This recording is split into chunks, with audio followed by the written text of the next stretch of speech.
ಈಗೊಂದು breaking news ಇದೆ. ತನಿಖಾಧಿಕಾರಿ ಕೊಠಡಿಯಲ್ಲಿ ಶಾಸಕ ಗಣೇಶ್ಗೆ ಫುಲ್ ಡ್ರಿಲ್ ನಡೀತಾ ಇದೆ. ವಿಚಾರಣೆಯನ್ನು ಎದುರಿಸ್ತಾ ಇದ್ದಾರೆ.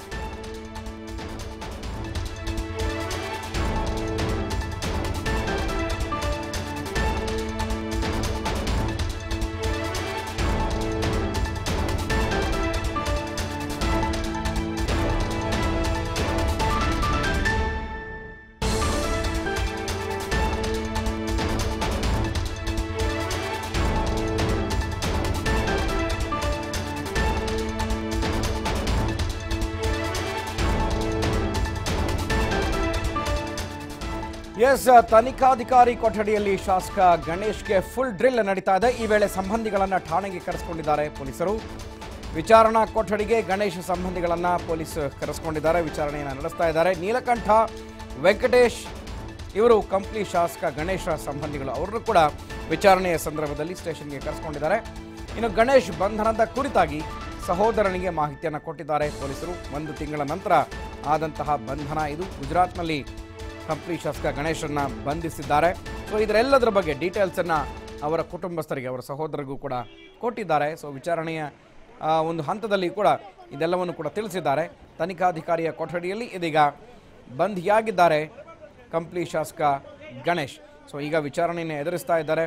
ಪ್ರಾಥಮಿಕ ಹಂತದ ವಿಚಾರಣೆ, ಯಾಕೆಂದರೆ ಆರೋಪಿಯನ್ನು ಮೊದಲನೇ ಬಾರಿಗೆ ಅರೆಸ್ಟ್ ಮಾಡಿರೋದ್ರಿಂದ, ಮೊದಲನೇ ಬಾರಿಗೆ ವಿಚಾರಣೆಯನ್ನು ಮಾಡ್ತಾ ಇರೋದ್ರಿಂದ, ಸೊ ಈ ಹಿಂದೆ ನಡೆದಂತಹ ಘಟನೆಗಳು ಹಾಗೆಯೇ ಅವತ್ತು ಏನೇನಾಯಿತು ಅದೆಲ್ಲವನ್ನು ಕೂಡ ವಿಚಾರಣೆಯನ್ನು ನಡೆಸ್ತಾ ಇದ್ದಾರೆ. ಆದರೆ ಆ ಟೈಮಲ್ಲಿ ಕಂಪ್ಲಿ ಶಾಸಕ ಗಣೇಶ್ ತಾನು ಆರೋಪಿ ಅಲ್ಲ, ನಾನು ಹಲ್ಲೆ ನಡೆಸಿಲ್ಲ, ಆನಂದ್ ಸಿಂಗ್ ಮೇಲೆ ಹಲ್ಲೆ ನಡೆಸಿಲ್ಲ ಅನ್ನುವಂಥದ್ದನ್ನು ವಿಚಾರಣೆ ಸಂದರ್ಭದಲ್ಲಿ ಹೇಳಿದ್ದಾಳೆ. ಸೊ ಇನ್ನೇನು ಕೆಲವೇ ಹೊತ್ತಿನಲ್ಲಿ ರಾಮನಗರ ಕೋರ್ಟ್ಗೆ ಅವರನ್ನು ಹಾಜರುಪಡಿಸಲಾಗುತ್ತೆ. ಸೊ ಇದು ನಡೀತಾ ಇರುವಂತಹ ಘಟನೆ. ಇದೀಗ ಪ್ರತ್ಯಕ್ಷವಾಗಿ ಅಲ್ಲಿ ಏನು ನಡೀತಾ ಇದೆ ಅನ್ನುವಂಥದ್ದು ವಿಚಾರಣೆ ಆಗ್ತಾ ಇದೆ. ತನಿಖಾಧಿಕಾರಿಯ ಕೊಠಡಿಯಲ್ಲಿದ್ದಾರೆ ಕಂಪ್ಲಿ ಶಾಸಕ ಗಣೇಶ್. ಈಗಾಗಲೇ ಸತತ 2 ಗಂಟೆ ಆಯಿತು ಅವ್ರನ್ನ ವಿಚಾರಣೆ ನಡೆಸೋದಕ್ಕೆ ಆರಂಭ ಮಾಡಿ. ರಾಮನಗರ ಠಾಣೆಗೆ, ಬಿಡದಿ ಠಾಣೆಗೆ ಕರ್ಕೊಂಡು ಬಂದು 2 ಗಂಟೆ ಆಯಿತು. CPI ಜೀವನ್ ಹಾಗೆ PSI ಹರೀಶ್ ಇವರಿಬ್ಬರು ನೇತೃತ್ವದಲ್ಲಿ ವಿಚಾರಣೆ ಆರಂಭ ಆಗಿದೆ. ಬಹುತೇಕ ಈಗ ಸದ್ಯಕ್ಕೆ ಬರ್ತಾ ಇರೋ ಮಾಹಿತಿ ಅಂದರೆ ಸಂಬಂಧಪಟ್ಟಂಥ ಕೇಸ್ಗೆ ಸಂಬಂಧಪಟ್ಟಂಥ ಸಂಪೂರ್ಣ ವಿಚಾರಣೆಯನ್ನು ಮುಗಿಸಿದ್ದಾರೆ. ಸೊ ಈಗ ಅವರ ಆರೋಗ್ಯ ತಪಾಸಣೆಗೆ ನೇರವಾಗಿ ಬಿಡದಿ ಸ್ಟೇಷನ್ನಿಂದ ಆಸ್ಪತ್ರೆಗೆ ಕರೆದುಕೊಂಡು ಹೋಗ್ತಾರೆ. ವೈದ್ಯಕೀಯ ತಪಾಸಣೆಯನ್ನು ನಡೆಸಲಾಗುತ್ತೆ. ವೆಂಕಟೇಶ್, ಪ್ರಾಥಮಿಕ ಆರೋಗ್ಯ ಕೇಂದ್ರದ ಮುಖ್ಯಸ್ಥ ವೆಂಕಟೇಶ್ ಸೊ ಅವರಿಗೆ ಆರೋಗ್ಯ ತಪಾಸಣೆಯನ್ನು ನಡೆಸ್ತಾರೆ. ಆಸ್ಪತ್ರೆ ಮುಂಭಾಗ ಈಗ ಬಿಗಿ ಪೊಲೀಸ್ ಬಂದೋಬಸ್ತನ್ನು ಕೈಗೊಳ್ಳಲಾಗಿದೆ. ಸೊ ಬಿಡದಿ ಪೊಲೀಸರ ವಶದಲ್ಲಿ ಕಂಪ್ಲಿ ಶಾಸಕ ಗಣೇಶ್ ವಿಚಾರಣೆಯನ್ನು ಎದುರಿಸ್ತಾ ಇದ್ದಾರೆ. ಬಹುತೇಕ ನ್ಯಾಯಾಂಗ ಬಂಧನ ಸಾಧ್ಯತೆ ಇದೆ. ಯಾಕೆಂದರೆ ಎರಡೂ ಕೂಡ ಸಾಧ್ಯತೆಗಳಿರುವಂಥದ್ದು. ಒಂದು, ಪೊಲೀಸರು ಮನವಿ ಮಾಡಿಕೊಳ್ಳಬಹುದು ಪೊಲೀಸ್ ಕಸ್ಟಡಿಗೆ ಕೊಡಿ ಅಂತ ನ್ಯಾಯಾಂಗವನ್ನು, ಅದರ ಜೊತೆಗೆ ನ್ಯಾಯಾಂಗ ಬಂಧನಕ್ಕೂ ಕೂಡ ಒಪ್ಪಿಸಬಹುದು. ಇದು ನ್ಯಾಯಾಲಯದಲ್ಲಿ ನಿರ್ಧಾರ ಆಗುತ್ತೆ. ಈಗ ಸದ್ಯಕ್ಕೆ CPI ಜೀವನ್ ಹಾಗೂ PSI ಹರೀಶಿಂದ ವಿಚಾರಣೆ ಮುಕ್ತಾಯ ಹಂತಕ್ಕೆ ತಲುಪಿದೆ ಅನ್ನೋ ಮಾಹಿತಿ ಲಭ್ಯ ಆಗ್ತಾ ಇದೆ. ಈಗ ನೆಕ್ಸ್ಟು ಅವ್ರನ್ನ ಆರೋಗ್ಯ ತಪಾಸಣೆಗಾಗಿ ಅಲ್ಲಿನ ಸರ್ಕಾರಿ ಆಸ್ಪತ್ರೆಗೆ ಕರೆದುಕೊಂಡು ಹೋಗಲಾಗುತ್ತೆ. ವೈದ್ಯಕೀಯ ತಪಾಸಣೆಯನ್ನು ಮಾಡಲಾಗುತ್ತೆ. ಅವರ ಆರೋಗ್ಯ ಯಾವ ಕಂಡೀಷನಲ್ಲಿ ಇದೆ ಅನ್ನುವಂಥದ್ದನ್ನು ಆಸ್ಪತ್ರೆ ಮುಂಭಾಗ ಬಿಗಿ ಪೊಲೀಸ್ ಬಂದೋಬಸ್ತನ್ನು ತೆಗೆದುಕೊಳ್ಳಲಾಗಿದೆ. ಈ ಬಗ್ಗೆ ಮತ್ತಷ್ಟು ಅಪ್ಡೇಟ್ಸನ್ನು ಕೊಡ್ತಾರೆ ನಮ್ಮ ರಾಮನಗರ ಪ್ರತಿನಿಧಿ ನಟರಾಜ್. ನೇರ ಸಂಪರ್ಕದಲ್ಲಿದ್ದಾರೆ. ನಟರಾಜ್, ಸತತ 2 ಗಂಟೆಯ ವಿಚಾರಣೆಯನ್ನು, ಪ್ರಾಥಮಿಕ ಹಂತದ ವಿಚಾರಣೆಯನ್ನು ಎದುರಿಸಿದ್ದಾರೆ ಕಂಪ್ಲಿ ಶಾಸಕ ಗಣೇಶ್. ಸೊ ಈಗ ಮುಂದಿನ ಕಾನೂನು ಪ್ರಕ್ರಿಯೆಗಳು, ಈಗ ಆಸ್ಪತ್ರೆಗೆ ಕರೆದುಕೊಂಡು ಹೋಗ್ತಾರೆ, ನಂತರ ನ್ಯಾಯಾಲಯಕ್ಕೆ ಅವರನ್ನು ಹಾಜರುಪಡಿಸಲೇಬೇಕಾಗತ್ತೆ. ಸೊ ಅಲ್ಲಿ ಇವತ್ತು ಏನು ಮಾಡ್ತಾರೆ ಅನ್ನೋದು ತೀರ್ಮಾನ ಆಗುತ್ತೆ. ಈ 2 ಗಂಟೆಯ ಅವಧಿಯಲ್ಲಿ ಸಾಕಷ್ಟು ಡ್ರಿಲ್ಲನ್ನು ಎದುರಿಸಿದ್ದಾರೆ ಕಂಪ್ಲಿ ಶಾಸಕ ಗಣೇಶ್. ಯಾವ ವಿಚಾರವಾಗಿ ಪ್ರಶ್ನೆಗಳನ್ನು ಕೇಳಲಾಗಿದೆ, ಏನೇನು ವಿಚಾರಣೆ ನಡೆದಿದೆ ಅನ್ನೋದೇನಾದ್ರೂ ಮಾಹಿತಿ ಲಭ್ಯ ಆಗಿದೆಯಾ ನಟರಾಜ್, ಹೇಗೆ ಅಂತ? ಖಂಡಿತ ಗುರುಪ್ರಸಾದ್, ಸತತ 2 ಗಂಟೆಗಳ ಕಾಲ ನಿರಂತರವಾಗಿ ಏನೋ ಒಂದು ಕಂಪ್ಲಿ ಶಾಸಕರಾದಂತಹ ಗಣೇಶ್ ಅವರನ್ನ ನಿರಂತರವಾಗಿ ಬಿಡದಿ ಪೊಲೀಸರು ವಿಚಾರಣೆ ನಡೆಸಿರ್ತಕ್ಕಂಥದ್ದು.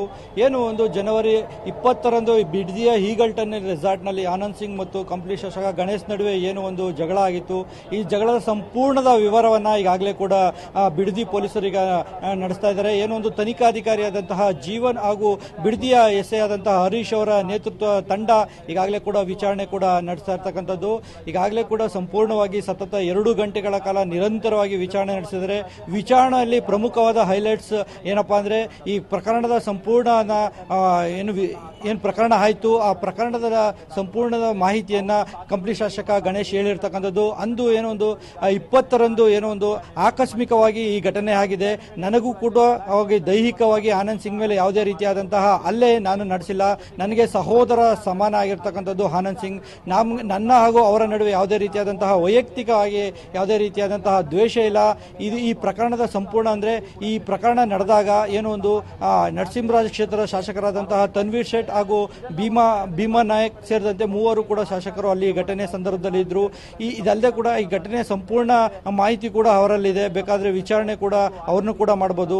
ಯಾವುದೇ ರೀತಿಯಾದಂತಹ ದೈಹಿಕ ಹಲ್ಲೆ ನಾನು ಮಾಡಿಲ್ಲ ಅನ್ನೋದು ವಿಚಾರಣೆ ವೇಳೆ ಒಂದು ಹೇಳಿರ್ತಕ್ಕಂಥದ್ದು. ಸತತ 2 ಗಂಟೆಗಳ ಕಾಲ ನಿರಂತರವಾಗಿ ಕೂಡ ಬಿಡದಿ ಪೊಲೀಸರು ವಿಚಾರಣೆ ನಡೆಸಿದರೆ ಬಹುತೇಕ ಇನ್ನೇನು ಕೆಲವೇ ನಿಮಿಷಗಳಲ್ಲಿ ವಿಚಾರಣೆ ಕೂಡ ಅಂತ್ಯ ಆಗುವಂತಹ ಸಾಧ್ಯತೆ ಇದೆ. ಪೊಲೀಸರು ಅವರ ವರ್ಷ ಇದೆ ಆ ಸಂಪೂರ್ಣವಾಗಿ ಪೊಲೀಸ್ ವರ್ಷಸ್ ಎಲ್ಲ ಕೂಡ ಅವರ ವಿಚಾರಣೆಯನ್ನು ಸಂಪೂರ್ಣವಾಗಿ ಮುಗಿಸಿದ್ದಾರೆ ಅಂತಾನೆ ಹೇಳ್ಬೋದು. ಮತ್ತೊಮ್ಮೆ ಅವರು ಪೊಲೀಸ್ ವಶಕ್ಕೆ ಪಡೆದುಕೊಳ್ಳುವಂತಹ ಅವಶ್ಯಕತೆ ಇಲ್ಲ ಅಂತ ಈಗ ಪ್ರಾಥಮಿಕದಲ್ಲಿ ನಮಗೆ ತಿಳಿದು ಬಂದಿದೆ. ಯಾಕೆಂದ್ರೆ ಸತತ ಒಂದು 2-3 ಗಂಟೆಗಳ ನಿರಂತರವಾಗಿ ಪೊಲೀಸರು ಕೂಡ ಒಂದು ವಿಚಾರಣೆ ನಡೆಸಿರ್ತಕ್ಕಂಥದ್ದು.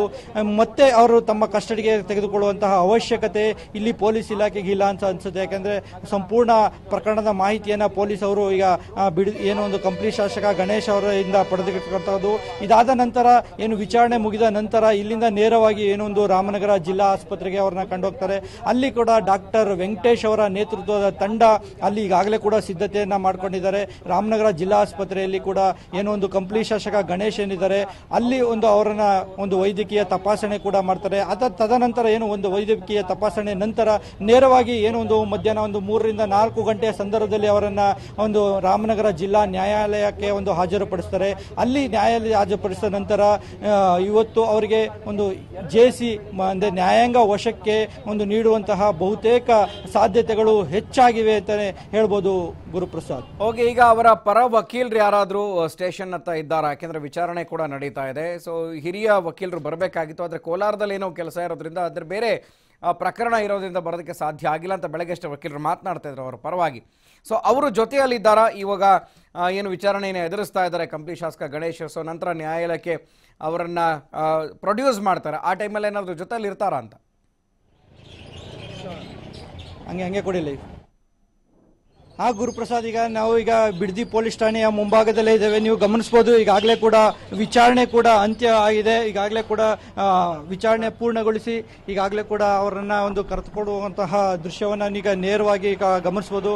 ಈಗಾಗಲೇ ಕೂಡ ರಾಮನಗರ ಜಿಲ್ಲಾ SP ಆದಂತಹ ರಮೇಶ್ ಹಾಗೂ DYSP ಪುರುಷೋತ್ತಮ್ ಕೂಡ ಈಗಾಗಲೇ ಕೂಡ ಬಿಡದಿ ಪೊಲೀಸ್ ಸ್ಟೇಷನ್ ಮುಂಭಾಗದಲ್ಲಿದೆ. ಈಗಾಗಲೇ ಕೂಡ ಸರ್ಕಾರಿ ಅಭಿಯೋಜಕರು ಏನಿದ್ದಾರೆ ಅವರ ಪರ ವಕೀಲರು ಏನಿದ್ದಾರೆ ಅವರು ಕೂಡ ಇಲ್ಲಿ ಈಗಾಗಲೇ ಕೂಡ ಪೊಲೀಸ್ ಠಾಣೆಗೆ ಬಂದಿದ್ದಾರೆ. ಒಂದು ಇಲ್ಲಿ ನಿರೀಕ್ಷಣಾ ಜಾಮೀನು ರಾಮನಗರ ನ್ಯಾಯಾಲಯಕ್ಕೆ ಬಂದರೆ ಅಲ್ಲಿ ನಿರೀಕ್ಷಣಾ ಜಾಮೀನನ್ನು ಕೊಡಿಸುವಂತಹ ನಿಟ್ಟಿನಲ್ಲಿ ಯಾವ ರೀತಿಯಾದಂತಹ ಪ್ರಯತ್ನ ಮಾಡಬೇಕು ಅನ್ನೋದು ಕೂಡ ಅವರೆಲ್ಲ ಮಾಹಿತಿ ಕಲೆ ಆಗ್ತಾ ಇದ್ದಾರೆ. ಈಗಾಗಲೇ ಕೂಡ ಕಂಪ್ನಿಯಿಂದ ಏನೋ ಒಂದು ಹಲವು ಅವರ ಸಂಬಂಧಿಕರು ಕೂಡ ಇಲ್ಲಿಗೆ ಬಿಡದಿ ಪೊಲೀಸ್ ಠಾಣೆಗೆ ಬಂದಿರತಕ್ಕಂಥದ್ದು. ಬಿಡದಿ ಪೊಲೀಸ್ ಠಾಣೆಯಲ್ಲಿ ಅವರ ಬಗ್ಗೆ ಕೂಡ ಮಾಹಿತಿ ಕಲೆ ಹಾಕಿದ್ದಾರೆ. ಅವರ ಸಂಬಂಧಿ ಹಾಗೂ ಹತ್ತಿರ ಸಂಬಂಧಿಯವರು ಎಲ್ಲರೂ ಕೂಡ ಇಲ್ಲಿ ಬಿಡದಿ ಪೊಲೀಸ್ ಠಾಣೆಗೆ ಬಂದು ಅವರ ಒಂದು ಜಾಮೀನು ಅರ್ಜಿ ಯಾವ ರೀತಿಯಾದಂತಹ ಪ್ರೋಸೆಸ್ ಆಗಬೇಕು ಅನ್ನೋ ನಿಟ್ಟಿನಲ್ಲಿ ಕೂಡ ಅಲ್ಲಿ ಬಿಡದಿ ಪೊಲೀಸರು ಒಂದು ಮಾಹಿತಿ ಪಟ್ಟಿರ್ತಕ್ಕಂಥದ್ದು ನೀವು ಗಮನಿಸಬಹುದು. ಈಗಾಗಲೇ ಕೂಡ ಬಿಡದಿ ಸ್ಟೇಷನ್ ಮುಂಭಾಗದಲ್ಲಿದೆ. ಈಗಾಗಲೇ ಕೂಡ ತನಿಖೆ ಬಹುತೇಕ ಈಗ ಅಂತ್ಯ ಆಗಿದೆ ಅಂತಾನೆ ಹೇಳ್ಬೋದು. ಸತತ ಏನೋ ಒಂದು 2 ಗಂಟೆಗಳ ಕಾಲ ಹೆಚ್ಚು ಕಾಲ ಒಂದು ನಿರಂತರವಾಗಿ ತನಿಖೆ ಮಾಡಿದಂತಹ ತನಿಖಾಧಿಕಾರಿಗಳು ಇಲ್ಲಿಂದ ನೇರವಾಗಿ ಏನೋ ಒಂದು ರಾಮನಗರ ಒಂದು ಆಸ್ಪತ್ರೆಗೆ ಒಂದು ಕೊಂಡೊಯ್ಯುವಂತಹ ದೃಶ್ಯವನ್ನು ಈಗಾಗಲೇ ಕೂಡ ನಾವು ಗಮನಿಸಬಹುದಾಗಿದೆ. ನೀವು ಗಮನಿಸಬಹುದು ಈಗಾಗಲೇ ಕೂಡ ಬಿಡದಿ ಪೊಲೀಸ್ ಠಾಣೆಯ ಮುಂಭಾಗ ನೇರವಾಗಿ ಕೂಡ ಈಗ ಅವರನ್ನ ಒಂದು ರಾಮನಗರ ಜಿಲ್ಲಾ ಆಸ್ಪತ್ರೆಗೆ ಒಂದು ಕರ್ಕೊಂಡು ಹೋಗ್ತಾರೆ. ಈ ಕರ್ಕೊಂಡು ಹೋಗುವಂತಹ ದೃಶ್ಯಗಳನ್ನು ಈಗ ನೀವು ಗಮನಿಸಬಹುದಾಗಿದೆ ಗುರುಪ್ರಸಾದ್. ಎಸ್, ಇನ್ನು ಅವರ ಸಹೋದರರಿಬ್ಬರ ವಿಚಾರಣೆ ಅಂದರೆ ಅವರ ಸಂಬಂಧಿಕರ ವಿಚಾರಣೆಯನ್ನು ಕೂಡ ನಡೆಸಿದ್ದಾರೆ. ಏನು ಮಾಹಿತಿಯನ್ನು ಕಲೆ ಹಾಕಿದ್ದಾರೆ ಅವರಿಂದ? ಸೊ ಏನು ಮಾಹಿತಿಯನ್ನು ಕೊಟ್ಟಿದ್ದಾರೆ ಬಂಧನದ ವಿಚಾರವಾಗಿ ಅವರ ಸಂಬಂಧಿಕರಿಗೆ ಅಂತ ನಟರಾಜ್? ಆ ಗುರುಪ್ರಸಾದ್ ಏನಂದ್ರೆ ಅವರ ಹತ್ತಿರ ಸಂಬಂಧಿಕರನ್ನು ಕೂಡ ಈಗಾಗಲೇ ಕೂಡ ವಿಚಾರಣೆ ನಡೆಸಿರ್ತಕ್ಕಂಥದ್ದು. ಆನಂದ್ ಸಿಂಗ್ ಮತ್ತು ಏನು ಒಂದು ಕಂಪ್ಲಿ ಶಾಸಕರ ನಡುವೆ ಯಾವ ರೀತಿಯಾದಂತಹ ಸಂಬಂಧ ಇತ್ತು, ಹಿಂದೆ ವೈಯಕ್ತಿಕವಾಗಿ ಅವರಿಬ್ಬರ ನಡುವೆ ಯಾವುದೇ ರೀತಿಯ ಆದಂತಹ ಕಲಹಗಳು ಉಂಟಾಗಿತ್ತ, ಅವರ ನಡುವೆ ಇರತಕ್ಕಂತಹ ಏನು ಅಂದ್ರೆ ವೈಯಕ್ತಿಕ ದ್ವೇಷ ಏನಾಯ್ತಾ ಅನ್ನೋದ್ರ ಬಗ್ಗೆ ಕೂಡ ಅವರ ಸಂಬಂಧಿಕರನ್ನು ಕೂಡ ಕರೆದು ಒಂದು ಮಾಹಿತಿ ಪಡೆದಿರ್ತಕ್ಕಂಥದ್ದು. ಎಲ್ಲಾ ಮಾಹಿತಿಗಳನ್ನು ಕೂಡ ಅವರ ಸಂಬಂಧಿಕರಿಂದ ಪಡೆದುಕೊಂಡಿದ್ದಾರೆ. ಇದಲ್ಲದೆ ಕೂಡ ಜಾಮೀನು ಅರ್ಜಿ ನೀಡಬೇಕಾದ್ರೆ ಅವರ ಒಂದು ಸ್ಥಳೀಯವಾಗಿ ಅವರ ಪರಿಚಯಸ್ಥರು ಕೂಡ ಅಲ್ಲಿ ಬರಬೇಕಾಗುತ್ತೆ. ಪರಿಚಯಸ್ಥರು ಬಂದು ಅವರು ಒಂದು ಸಹಿಯನ್ನು ಕೂಡ ಅಲ್ಲಿ ಹಾಕಬೇಕಾಗುತ್ತೆ. ಈ ಹಿನ್ನೆಲೆಯಲ್ಲಿ ಏನು ಬಿಡದಿ ಪೊಲೀಸರು ಅಲ್ಲಿಗೆ ಅವ್ರಿಗೆ ಗೊತ್ತಾದಂತಹ ಇಬ್ಬರು ಸಂಬಂಧಿಕರು ಅವರನ್ನು ಕರೆಸಿ ಅವರ ನೇರವಾಗಿ ಬಿಡದಿ ಪೊಲೀಸ್ ಠಾಣೆಯ ಒಳಗೆ ಕರೆಸಿ ಈಗ ಅವರ ಕೂಡ ಮಾಹಿತಿ ಪಡ್ಕೊಂಡು ಈಗ ಅವರನ್ನು ವಿಚಾರಣೆ ಕೂಡ ನಡೆಸಿರ್ತಕ್ಕಂಥದ್ದು. ಏನೋ ಒಂದು ಅವರ ಆಪ್ತರು ಹಾಗೂ ಹತ್ತಿರ ಆದಂತಹ ಸಂಬಂಧಿಕರನ್ನ ಕೂಡ ಈಗ ಕರೆಸಿ ಅವರನ್ನ ವಿಚಾರಣೆ ನಡೆಸಿ ಈಗ ಕೂಡ ಅವರಿಂದನೂ ಕೂಡ ಸಹಿಯನ್ನು ಪಡ್ಕೊಂಡಿದ್ದಾರೆ. ಈಗ ನೀವು ಗಮನಿಸಬಹುದು ಏನಾದ್ರೆ ಬಿಡದಿ ಪೊಲೀಸ್ ಠಾಣೆಯ ಮುಂಭಾಗ ಈಗ ಇರ್ತಕ್ಕಂಥದ್ದು. ಈಗಾಗಲೇ ಕೂಡ ಬಹುತೇಕ ತನಿಖೆ ಕೂಡ ಸಂಪೂರ್ಣವಾಗಿ ಅಂತ್ಯ ಆಗಿದೆ ಅಂತ ಹೇಳ್ಬೋದು.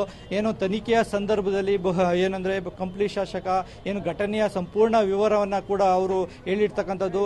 ಏನು ಒಂದು ಘಟನೆ ನಡೆದಂತಹ ಸಂದರ್ಭದಲ್ಲಿ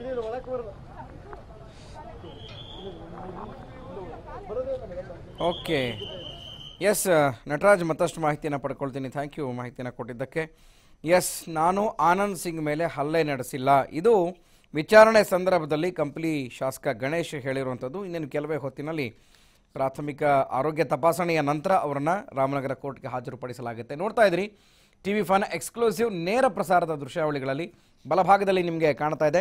ಮಾರ್ಕ್ ಮಾಡಿರೋ ದೃಶ್ಯವನ್ನು ಬಿಟ್ಟು ಬಲಭಾಗದಲ್ಲಿ ಇರುವಂಥ ದೃಶ್ಯ ಅದು ನೇರ ಪ್ರಸಾರದಲ್ಲಿ ಬಿಡದಿಯ ಪೊಲೀಸ್ ಸ್ಟೇಷನ್ನಲ್ಲಿ ಏನು ನಡೀತಾ ಇದೆ ಅದನ್ನು ನೀವು ಗಮನಿಸಬಹುದು.